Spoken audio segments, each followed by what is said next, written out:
Hello and welcome to South Asia Chat, a podcast series brought to you by the Institute of South Asian Studies at the National University of Singapore.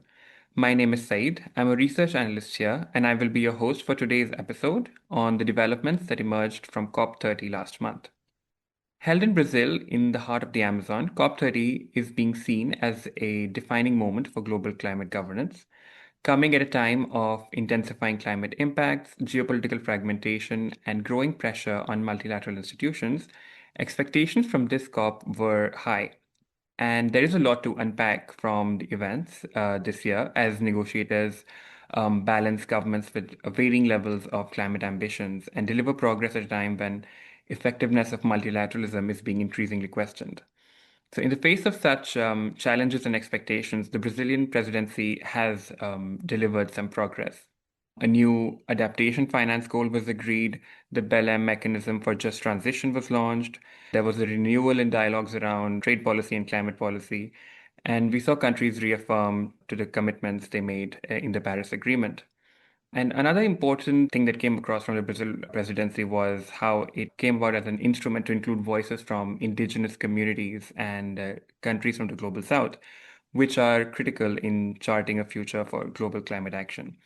And without going into more details, we are pleased to be joined by Ms. Avantika Goswami, the program manager for climate change at the Center for Science and Environment in New Delhi. Thank you for joining us, Avantika, to discuss all these important developments. Hi, thank you so much for having me, Saeed. And yes, looking forward to the conversation. Great. Just to sort of start off and set context for our chat, uh, how would you characterize the success of COP30 and what were some of the key developments which shaped the output? So, COP30 took place in a very difficult year and a very difficult time. Of course, what we see is global geopolitics right now is quite turbulent. You do have, at least from the climate perspective, a lot of problematic actors who are trying to derail the climate agenda, and of course, one of them being the United States right now. But you also have a kind of shifting of alliances, a shifting of centers of power. So, in a sense, there is a lot of debate about whether we are truly seeing the emergence of a multipolar world, where you have new emergent powers, many of them in the developing world, who are trying to really influence global governance in a bigger way. So, from that perspective, I think COP30 was trying to still keep climate cooperation on the global agenda at a time like this. And there's good and bad signs. But I think overall it was quite positive. I think for me, to see that climate cooperation hasn't been obliterated completely given the state of the world outside and trade wars and tariff wars and military conflicts. I think COP30 still managed to keep eyes on some very specific, very technical issues under the climate cooperation banner. And some of these are very crucial, and issues around finance, around trade, around just transition. These have been championed by developing countries and their civil society. So it was promising to see that that kind of mobilizing power still exists at a time when a lot of efforts are being made to really push climate off the agenda.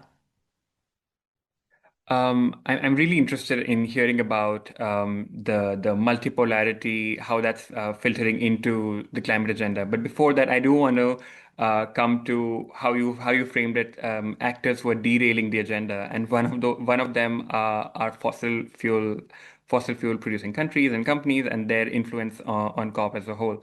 And fossil fuels do remain to be a contentious issue at COP. So I was wondering what kind of compromise emerged on that front, and what does a phase out roadmap look like for fossil fuels? Sure. So to begin with, what happened at COP? So going into COP30, there was no clear agenda on fossil fuels. There have been murmurs and discussions over the past 2 years since Dubai about how you can take forward the Dubai global stocktake decision to transition away from fossil fuels. And the real world trends have, many of them, been not promising, with fossil fuel production expanding. And in many countries, demand is actually rising. So, there have been discussions, but not a clear agenda for what would really be discussed at COP on fossil fuels and the question of transitioning away. Now, the first week of COP saw discussions, very constructive discussions on specific and formal agenda items. And many of these were agenda items that were proposed by developing countries, issues around Article 9.1 of the Paris Agreement, unilateral trade measures, the Just Transition Work Program, the Global Goal on Adaptation. However, behind the scenes and also through the Brazilian presidency, particularly an announcement by President Lula, there emerged this idea of a roadmap to transition away from fossil fuels. Now, this was inserted, of course, with a lot of diplomatic power being wielded by Brazil. President Lula was very clear that this is something he wanted to get countries to agree to. But how it played out in the second week was that a number of developed countries like the European Union, the United Kingdom, who so far had not really made this a clear priority, they really got behind this, and they also mobilized a lot of global media to kind of create a narrative that fossil fuels must be on the agenda, but there are countries that are resisting it. Now, resistance to fossil fuels in COP language is nothing new, and it has always been problematic. It continues to be extremely problematic. Um, we are yet to find a way to have this discussion on fossil fuels within the COP process that does bring countries of all contexts on board. And I would say the UAE presidency did a good job of that in 2023 by managing to bring this language into the COP decision.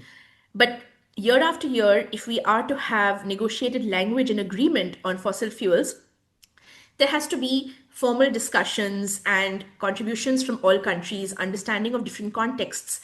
But unfortunately, the way some of these things play out at the COP is it turns into a bit of political theater. So the European Union, the United Kingdom, and a lot of Latin American countries, they championed this agenda in the second week.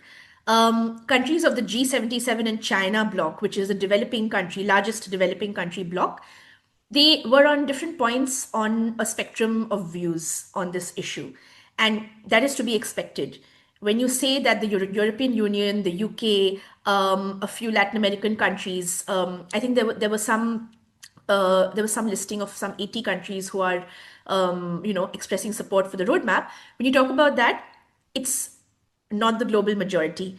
When you're trying to get agreement of the G77 in China on something, it's the global majority. So to get agreement from some 134 countries on an issue, you have to understand different path dependencies, you have to understand different energy mixes and different types of economic mixes of countries. So I think that's where things got a little murky in the second week, where there was this sort of media narrative that there are countries who are blockers. But what does it really mean to be a blocker? Yes, you will have certain actors who are deeply entrenched in and dependent on fossil fuels, like Russia, Saudi Arabia, countries very heavily invested in the business of fossil fuels. It's nothing new that for these countries, particularly let's say for Saudi, this is an existential problem, and perhaps they do have some incentive to slow it down. You have other countries that are on different points of that spectrum. So, India, for example, has called for differentiation in any such roadmap and a consideration of different national contexts of countries. China, on the other hand, today has an incentive to really hasten this transition away because it's a leader in clean technologies today. So, for China, there is a real economic and commercial incentive to make this happen. So, rather than having these conversations at a very nuanced level and really understanding the realities of different countries, what we end up seeing is kind of this political theater, in the COP process. And you have blockers and other countries who are the high ambitious countries. So yeah, I'm happy to talk through some of these dynamics, but I'll give you my personal view where I really believe that this is increasingly, this narrative is increasingly divorced from what's happening in the real world. In the real world, there are many countries of the developing world who are simply trying their best to diversify their energy mix, to deal with growing power demand through a mix of fossil based as well as clean technology. So I think this complexity often gets lost in the political arena of COP. Thank you so much for that answer. I think that lays out a lot of the diplomatic context to understand these developments also. And I do want to come back to something we initially discussed, which is how climate leadership is sort of evolving within this political space. And it's climate leadership has often been sort of fragmented or ambiguous, where US is like has proven to be kind of an unreliable actor in this case. EU is largely the leader in sort of climate policy making, and now you have China, where which has kind of taken an edge in technological advancements and deploying the kind of renewable capacity that they are. And for some time, there has also been this momentum of emerging and developing countries in the global south, which are also playing a more active role in global climate action. So I was wondering how you look at this development, perhaps how this precipitated at COP30, and what do you think is driving it?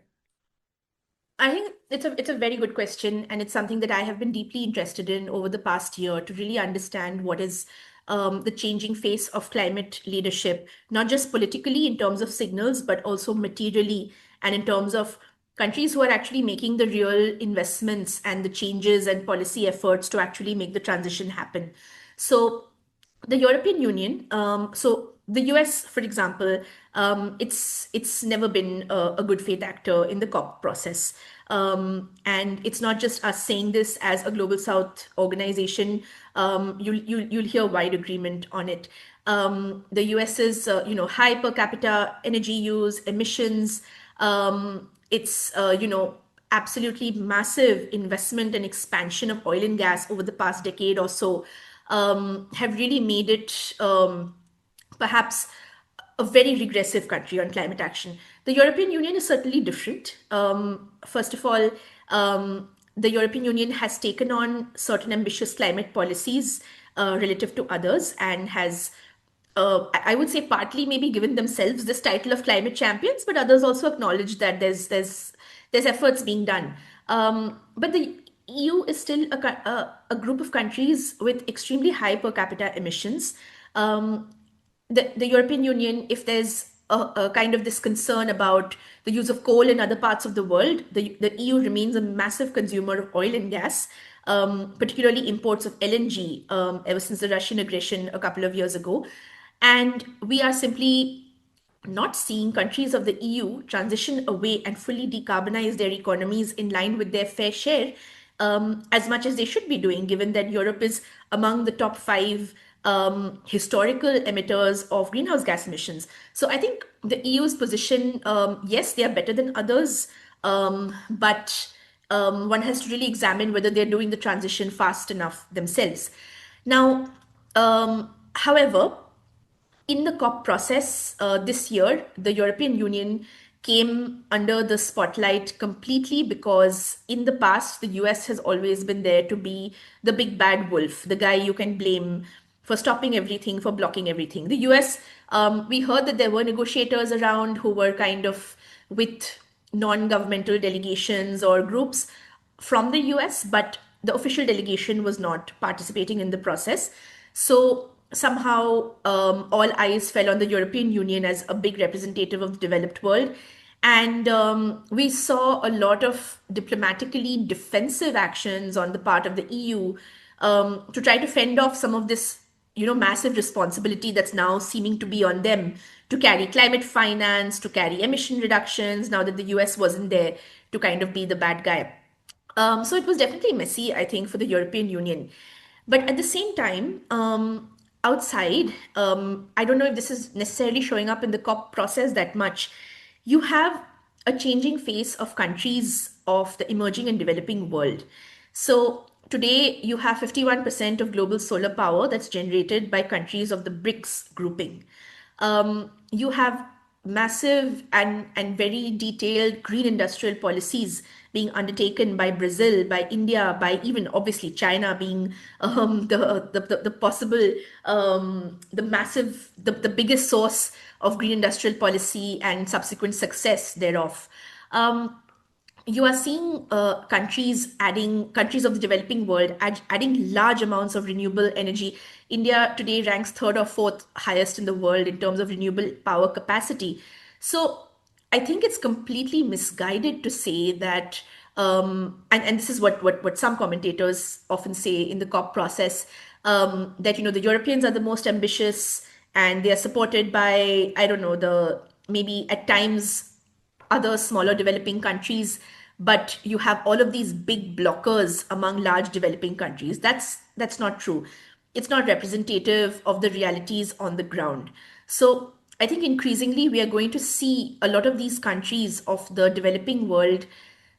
We should be seeing actually a lot of these countries shaping the narrative on climate, setting the agenda on climate. Now, we saw a little bit of that muscularity play out in the COP process this time. For example, the agenda item on Article 9.1 was tabled by India and the LMDC bloc. It did not go away. There were efforts by developed countries to not want to talk about it. It didn't go away, and we've now got a work program on Article 9 to discuss issues specifically on Article 9.1. Now, the issue of unilateral trade measures, one example being the EU CBAM. Last year, there was a proposal by the basic countries, Brazil, South Africa, India, China, to have this as an agenda item at the COP. There were multiple efforts by the European Union and other groups to push this out of the COP process and to say that this is supposed to be discussed at the WTO. It has not gone away. So these countries have persevered, and from the COP30 process, we have got 3 years of dialogues on trade and climate, where countries can come and have discussions about the implications of these measures for their countries. Um, we also saw a proposal for a just transition mechanism emerging primarily from civil society and supported by some countries. But in week one, the G77 supported this proposal. And at the end of COP30, we won a just transition mechanism. So it really shows that the power of these countries to shape the agenda going forward is not to be taken lightly. And it never should have been taken lightly. I mean, you have countries of the global majority who should have a greater say in the process because they have a much higher number of lives at stake from any sort of action or inaction. That's right. I did want to sort of come to the question on how do you think developing countries like India, China, and Brazil are sort of should position themselves in bridging the sort of this divide between developed and developing countries, considering that there is now seems to be this understanding that they shoulder that kind of responsibility with the negotiations themselves, as you rightly said, that they always should have. I mean, I think these countries already play a massive role in the process. Mm-hmm. You're not going to get a decision on anything major without India or China supporting it, and India or China or both supporting a major decision adds a lot of weight. These are the two Yeah. most populous countries in the world today. In terms of bridging the gap between the North and South, I don't know if that's necessarily their mandate or requirement. Brazil as a country does play that role. Purely by nature of its relationships, its trade alliances, perhaps also its tradition of diplomacy. So Brazil is able to kind of speak to both global North as well as global South countries, and itself being a global South country, I think it is also through its presidency of G20, of BRICS, of the COP, they have managed to champion a lot of major issues. So I think what we will see is these countries definitely shaping the agenda more going forward. The big question, though, is that given, as I said earlier, the political theater of COP is accustomed to certain narratives, Mm-hmm. there is a kind of uh, what's the word? Is it people just being used to certain types of framings of blockers and countries that have ambition, of fossil fuel producers versus those who are transitioning away? What we need much more is a real consideration of what's actually happening on the ground. if you take the easiest example right now is the example of China. China, in a stat reported a few months ago, is actually building 74% of all wind and solar power that's being constructed today. It's far ahead of all other countries in domestic installations of clean technologies, but also in exporting these technologies globally at low prices. So, in a sense, China is enabling the transition for large parts of the global south. And this is happening by virtue of its own state led industrial policy and decades of consistent investment. The rewards are being reaped right now. There are questions, of course, for developing countries about how much to entrench themselves within this dependency on China. But the undeniable fact is that they are doing a climate favor to everybody. And there have also been estimations that China's exports of clean tech have actually shaved off 1% of emissions in other parts of the world, compared to what would have happened earlier. So, how are we capturing some of these realities in the COP process? Do we continue to then hammer on that countries like China and others are blockers? Or do we actually reckon with this new complexity and think about um, who are the countries who are really, walking, is it walking the talk or talking the talk? It's one of the two. I get confused. But countries who are actually doing what is necessary to make change happen. So I think that kind of real world grounding is very often missing in the COP political theater. But it's possible we're going to see some of that changing because there was increasing frustration this year at Belém and over the past couple of years as well about how the COP process is now updating itself and adapting, as it's now shifting from a rule setting to an implementation process. So I think that process is going to be messy, but a large part of it will have to be this kind of accounting of ground realities on different countries that are very different from the narratives that are spun about those countries at the COP. Yeah, I think that's a very important line of thinking about how the ground realities differ in how you highlighted. I do want to also come to one other actor, which is civil societies at COP, and I think you represented CSC at COP. So I would really, I think it would benefit our listeners to hear from you how civil society sort of plays a role in climate negotiations at COP and how sort of it pushes the agenda within climate negotiations. Sure, happy to do that. So, one of the beauties of the COP process, I mean, despite all of its challenges and pitfalls and slow pace of development, is really the kind of access that is there for civil society groups, for non-governmental actors, to actually have a say in the process and create pressure to drive a certain agenda. There's definitely the aspect that some of this is unconstructive. If you think about the presence of fossil fuel companies and fossil fuel interests who also have a say in the process. I mean, that's also one of the negative aspects of this. But the largely positive trait of this entire space is that CSOs can actually influence the agenda. They can actually build pressure for certain types of outcomes. And we have seen that, I mean, over the past 3 decades for sure. But in what comes to recent memory, I think the conversation on finance is one example of that.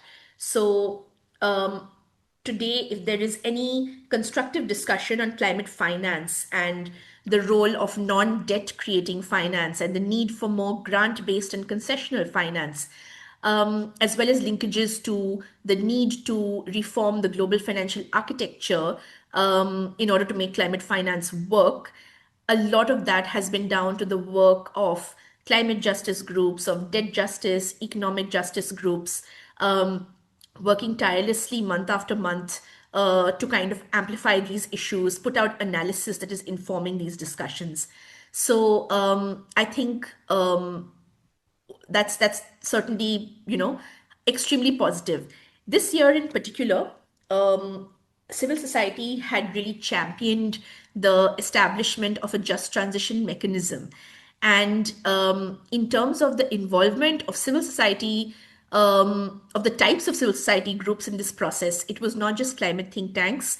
it was not just climate NGOs, but it was also trade unions. It was also women and gender related groups. It was grassroots groups working at the community level who created a coordinated campaign from the beginning of the year, highlighting that you can't have a fossil fuel phase out without a just transition. And for a just transition to happen, they demanded a governing body or a mechanism that will actually formally coordinate global just transition efforts. And this was actually quite spectacular because after months of tireless work, when COP opened in the first week, we saw the G77 in China fully unite behind this proposal from developing countries. And for countries, many developed country governments who were not fully supporting a mechanism like this, the CSOs of those countries mobilized and created pressure to kind of highlight that there is a big difference between what people on the ground want versus what the governments of those countries are saying at the COP. So, countries like the European Union, the United Kingdom, Canada, Australia, eventually all, after being skeptical, came to support a just transition mechanism. So, I think this really shows that luckily, despite all of the other spaces multilaterally, plurilaterally, which remain transparent, non-transparent, and opaque, the COP process still leaves some room for hope for CSOs to have some amount of impact. And it will be interesting to see how this mechanism actually takes shape in the coming years. That sounds very fascinating. And Avantika, I would want to thank you once again for joining us today for this very engaging conversation. And I myself had a lot of takeaways, and I'm sure our listeners will find it very useful as well. Thank you so much. Thank you so much for having me. And yeah, looking forward to the episode.